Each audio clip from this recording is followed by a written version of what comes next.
The River Ayr in southwest Scotland has many faces, moods and characters.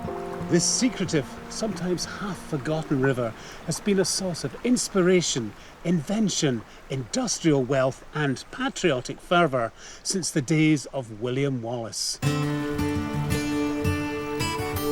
Scotland's rivers, the cradle of the nation, are among the country's greatest treasures. Since the earliest times, rivers have been used as natural highways. Along their banks, the first towns and cities were built, and as a natural resource, rivers have provided us with an abundance of food and power. In this series, I'll meet a cast of characters who live along the banks of our great waterways, uncovering intriguing tales from the past as I travel across Scotland on a grand tour to explore the original waters of life. On this grand tour, I explore mysterious hideouts, 17th century darkness, experiment with illumination, just to think it all started with a wee boy, a kettle, and an inquiring mind, and take a shine to world-class stone. This is quite brutal. As I journey down a river as rich in history as it is in minerals.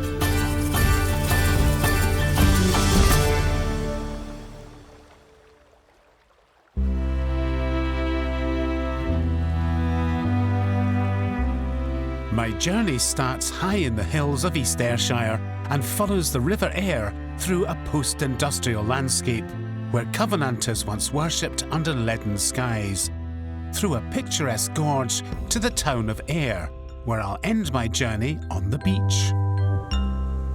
I've come to the top of Hareshaw Hill to get an overview of the River Ayr and the route I'm about to embark on.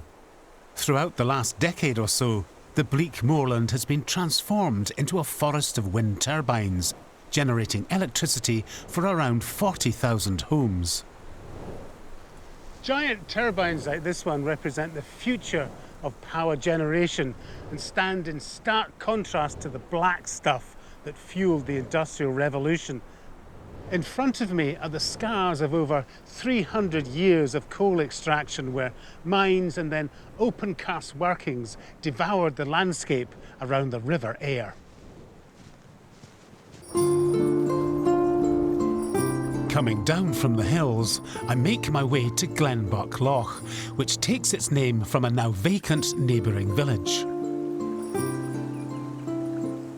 This is Glenbuck Loch, the official start of the River Ayr, although the actual headwaters drain from the hills above Glenbuck village. And I have to say, it's really rather lovely.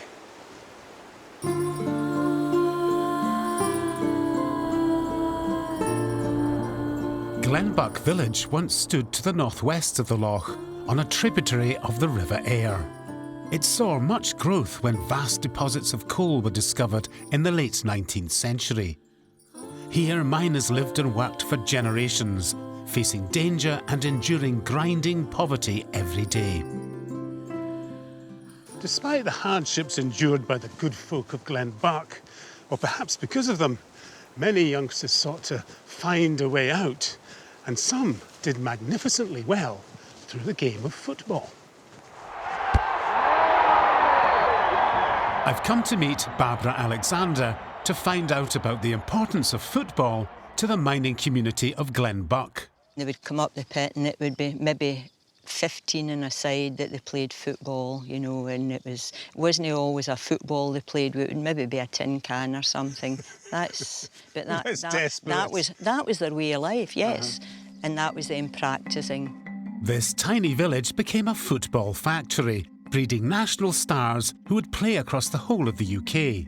The vast majority of these men worked in the mines and in their youth played for the town's amateur team, the Glenbuck Cherry Pickers. These 85 people played with the Cherry Pickers and 53 played professional.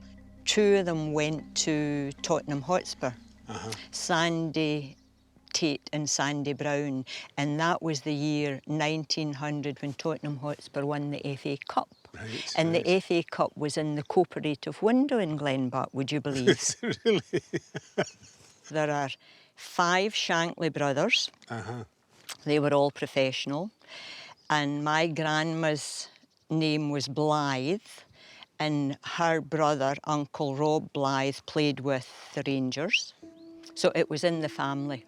The football was in the family. Glenbuck's greatest football legacy is the legend Bill Shankly, the most iconic figure in the history of Liverpool Football Club, where he served as manager from 1959 to 1974.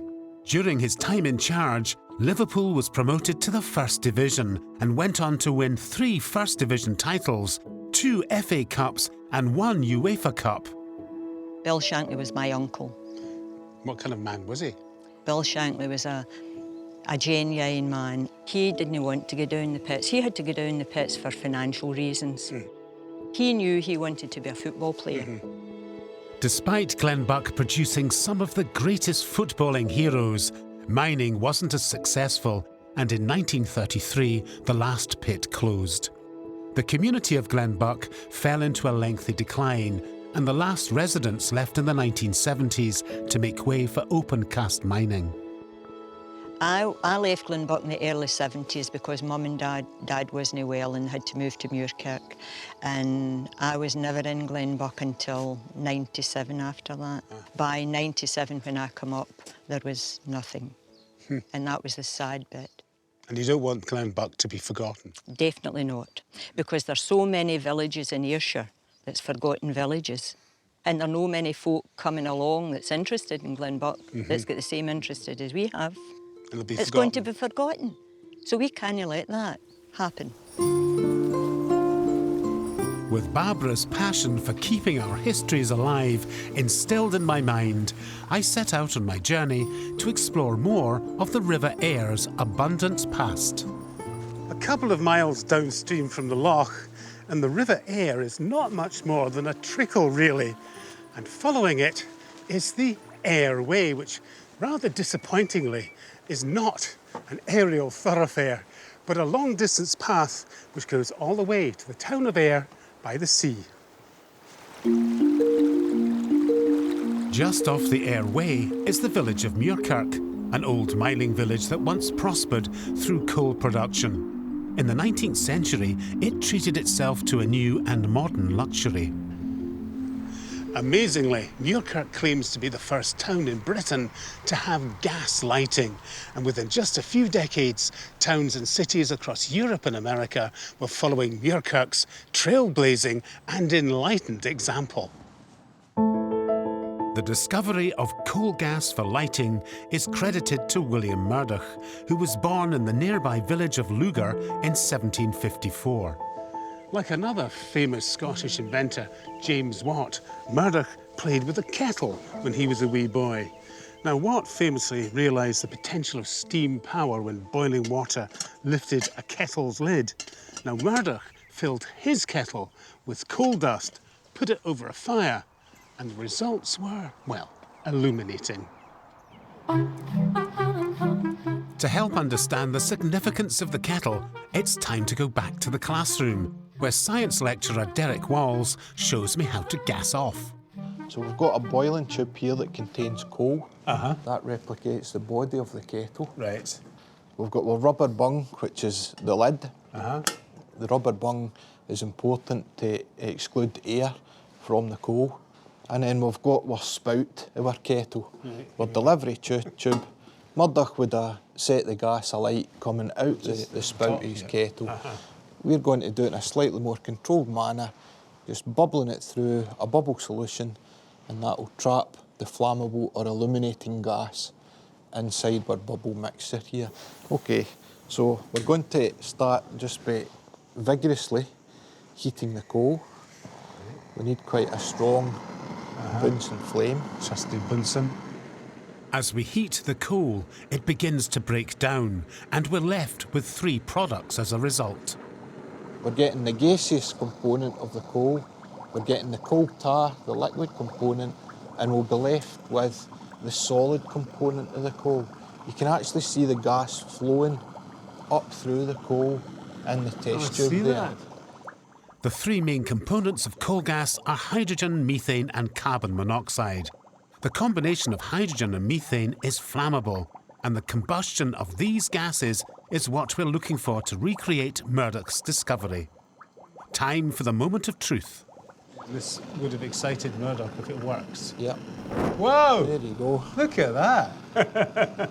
And we can continue doing that. Right. Just let the bubbles build up. Whoa! It's quite impressive. There you go. There's a lot of energy in that gas. Murdoch was eventually able to reproduce his feat outside.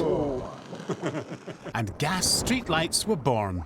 Just to think, it all started with a wee boy, a kettle, and some coal dust, Yep. and an inquiring mind. Leaving the lab sufficiently aglow, I returned to my route, where the infant River Ayr skirts to the south of Muirkirk. The river flows through a landscape covered with the scars of mineral extraction, like the pockmarked surface of the moon. This is all that's left of the coal mines, lime quarries, smelters and tar kilns that once brought wealth to this part of Ayrshire. Coal tar, which was produced here in great kilns, also inspired another entrepreneurial local to great things. His name was John Loudon McAdam, and he's credited with having revolutionised road building techniques. And this cairn is dedicated to his memory. McAdam was born in 1756 and he made his fortune in America as a prosperous merchant. He returned to Scotland in 1783 and invested heavily in the manufacture of tar. His road building technique was known as macadamisation. Small, single-sized angular stones are laid down and compacted thoroughly. It was considered state-of-the-art at the time. Macadam's revolutionary road-building techniques were quickly adopted across Europe and then the world. And when tar was later added to seal the surface, tarmac was born. And since then, of course, half the planet seems to have been covered with the stuff. And just think, it all began here.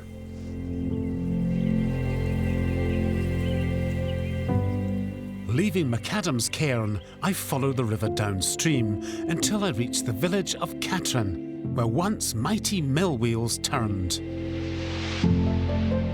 In the 18th century, Catrin was a tiny settlement of just a few houses. Then, in 1787, a cotton mill opened and the village grew rapidly, powered by the water of the River Ayr. The mill wheels, which turned for over 120 years, were the biggest in the land. Standing 50 feet tall, they were known as the Lions of Catrin. Now, the water that powered the great wheels was stored in a series of reservoirs known as the Vaux, and these are they. Now, the water in the Vaux was controlled by sluice gates up at Glenbuck Loch, which is, about 15 miles or so further upstream. The sluices were opened at night and it took 12 hours for the water to reach the Vaux, just in time for the first shift. The mills are gone now, but you can still see the incredible engineering of the weir and sluices that harness the water from the river. And it's good news for the Vaux as they return to nature. The rise and fall of the Industrial Revolution has shaped the story of many places along the River Ayr. Now, in Catrin, there isn't much of that heritage left, but just along the river is a wonder of the Victorian age that survives as a testament to the ambition and enterprise of past generations, and it's the Balloch Mile Viaduct, and it's just over here. Completed in 1848, the viaduct had the longest masonry arch in the world at 181 feet, and it remains amongst the largest ever constructed to this day. Traversing the river at a height of 52 metres, that's 169 feet, the bridge is built out of locally quarried sandstone, which gives the impression that it's part of the landscape, growing out of the cliff face that supports it. Now, not surprisingly, this wonderful bridge, which still carries the Glasgow Railway, has been designated as a National Historic Civil Engineering Landmark. And quite right too. Taking a diversion away from the River Ayr, I follow the line of the old railway to Mauchline, a town made famous by association with the national poet Robert Burns, and famous today for another product from the earth: curling stones. Scotland's other national game has been played on frozen lochs and specially made ponds for centuries. To discover more about the noble tradition of making curling stones, I've come to meet with Mark Callan from Kay's Curling Company. Mark, where do all these stones come from? They come from a small island called Ailsa Craig, which is 10 miles off the west coast of Scotland in the Firth of Clyde. Modern curling stones are a hybrid of two granites. If you imagine the island and look at it, there's a lighthouse in the middle. Then anything to the left of the lighthouse is the common green granite, which makes up the body of the stone. And anything to the right of the lighthouse is the blue hone granite, which makes up the running surface of the stone, or the only bit of the stone that actually touches the ice. So And you get both types of granite on Ailsa Craig. you do indeed, yes. It's handy, isn't it? Well, it is for us. It's very handy. How do you physically bring the granite ashore? Well, it's quite an operation, to be honest. We normally go once every 10 years because there's a fair amount of expense. But last time we went was 2013, until recently we went in November 2020. And really the reason for going a little bit earlier was because the game has grown so much that we needed more granite. So we had You were running out of granite? We had to go and get some more, so we did. It must be quite a difficult operation, is it not? It is. It's quite a lot of machinery and what have you involved. We need a boat that's capable of being able to take the weight of the granite, which is not inconsequential because we brought 600 tons off. A gruelling undertaking, but something that Kay's is very familiar with, having been in the business for 170 years. They're just one of two companies in the world, and the only one in the UK that makes stones approved by the World Curling Federation. They've also been given a major endorsement. Since 1998 to the present day, Kay's has made the stones for every single Winter Olympic Games. Well, that's so that is fantastic. quite an endorsement for Yeah, a that's small brilliant. company.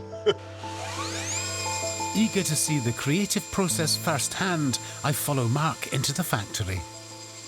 It's a very noisy machine you've got running here. What's going on? Well, this is the first stage in the process of creating a curling stone. The core tube is actually cutting into the granite slab in order to create a cheese, which will then form the basis of our new curling stone. From there, each stone is cored. They then go through a variety of rough and fine shaping procedures where the stone finally starts to take shape. They make 32 curling stones a week here. It's a slow and labour-intensive process as each stone is made to the strictest guidelines. Things really begin to shine quite literally when abrasive pads and tin oxide are used to give the curling stone its glossy sheen. And I'm going to have a go at buffing my own stone. Beautifully done. OK, I'm ready. Okay. Feeling quite nervous about this, to be honest. Right, shall I go in? Okay. Oh, you beauty! It's quite physical, this. Oh, yeah. I thought it was going to be more like a potter's wheel, but this is quite brutal. Now that looks beautiful, doesn't it? Well, I'll hand that back to you. Thank you. I'm a qualified old buffer like you. And to think I could have had a hand in making the next Olympic-winning curling stone. As I continue on my journey, I reflect on the single-mindedness and independence of the historical characters I've met so far. Bill Shankly, the football manager extraordinaire, Murdoch, the gaslighting inventor, and Macadam of the Roads. How did they succeed? Was it the harsh nature of the landscape that nurtured them? Were they perhaps forced by poverty to find a way out?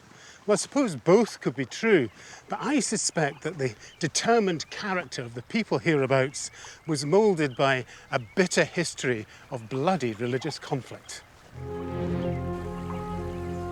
350 years ago, civil war and sectarian conflict rocked the kingdoms of the British Isles. In Scotland, people rejected the attempt by King Charles I to force the church to conform to English church governance. many Protestants defied the king on religious grounds and opposed his claim to be head of the church. These God-fearing folk were known as the Covenanters and claimed that no man and no king had that authority, only Christ. A generation later, the Covenanters were still fighting for their beliefs. Many would die for their faith. This period of history is often referred to as the Killing Times, and the River Ayr witnessed it all. Government troops rode across the moors, hunting down suspected Covenanters and killing them on the spot. In the countryside hereabouts are dozens of graves and memorials to men and women of faith who were executed, often in front of their own families. And this is one of those graves. It's a powerful reminder of the power of religion.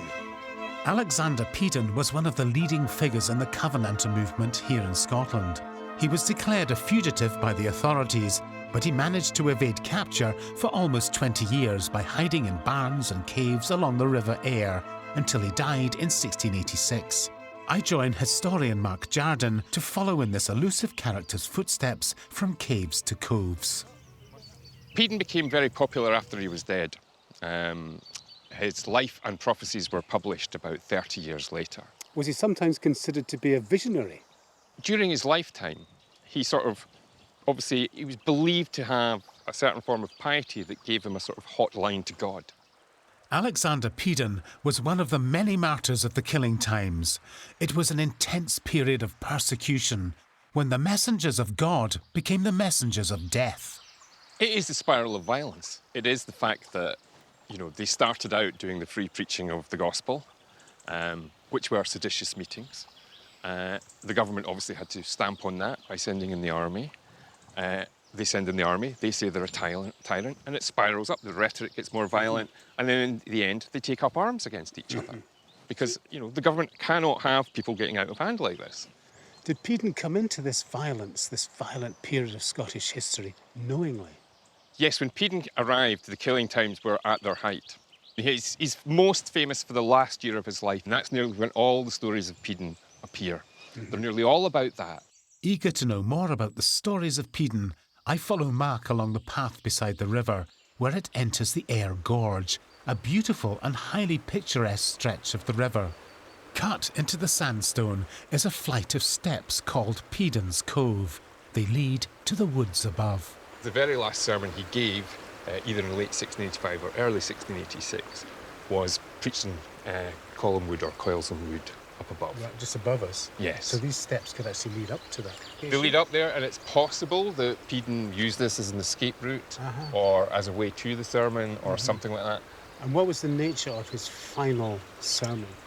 It was quite an apocalyptic message he had. I mean, obviously it's his last sermon. He wanted to make an impact. He promised a bloody sword would visit on Scotland, but it would pierce many hearts. He said that people would be able to walk many miles and would only see ruin and desolation everywhere. You got that right. There's no end to this doom and gloom. This is how Peden preached. He was very kind of vivid in what he said.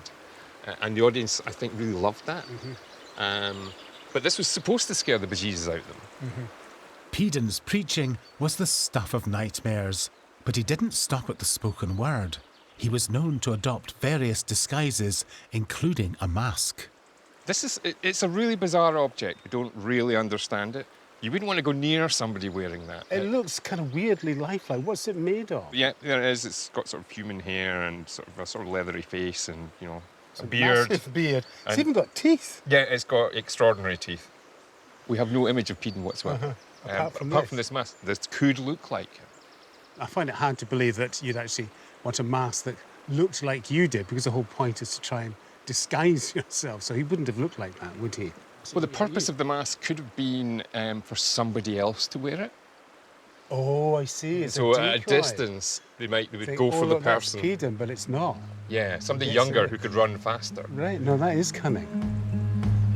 Leaving the ominous tales of Peden and his mask behind, 2, 3, 4, 5, 6, 7, oops, 8. I cross the river by means of some impressive stepping stones as I near the river end and the town of Ayr.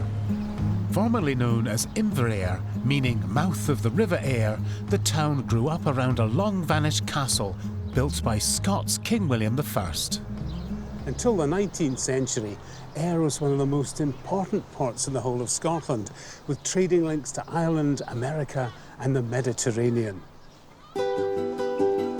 One of the biggest exports from the old harbour was salt, a lucrative industry which is now almost forgotten. Trying to revive the production of salt are the owners of one of the most extraordinary structures I've ever come across on a grand tour. Blackthorn Tower.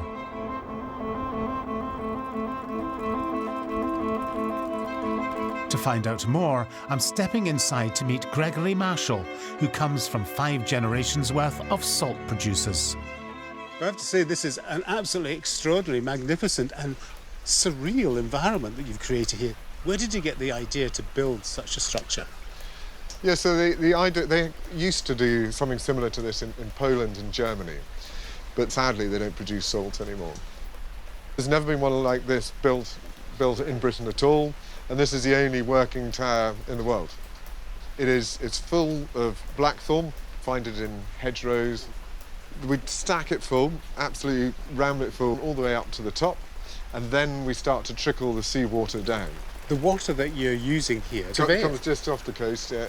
The branches act like a huge washing line, stretching out the water. Wind and heat from the sun carry away moisture, leaving a salty brine behind, from which crystals can form. Following the journey of the saltwater brine, we head into the pan house, the final stage in the salt-making process. This is the brine here that comes in. The brine is the tannins from the blackthorn. Uh-huh. And then we heated it up and we're gradually reducing the heat. And at different temperatures, the crystals start to form. So is that what I can see? Yeah, so the tiny little dots is where they start. So they need to start somewhere. So it's kind of like they self-seed themselves. So they just gradually get bigger and bigger and bigger. And that's when you end up with those upside-down pyramids. And as they get bigger, then they start to sink down to the bottom. Using a shovel, I go in search of these crystals at the bottom of the brine. I shall dredge away. Yeah, there we go. Oh, a massive amount there, look at that. There we are, I can see it on the bottom, and that's it. Look at all those crystals, those pure white salt crystals. Some good crystals in there. Just like a snowflake, but slightly more bitter.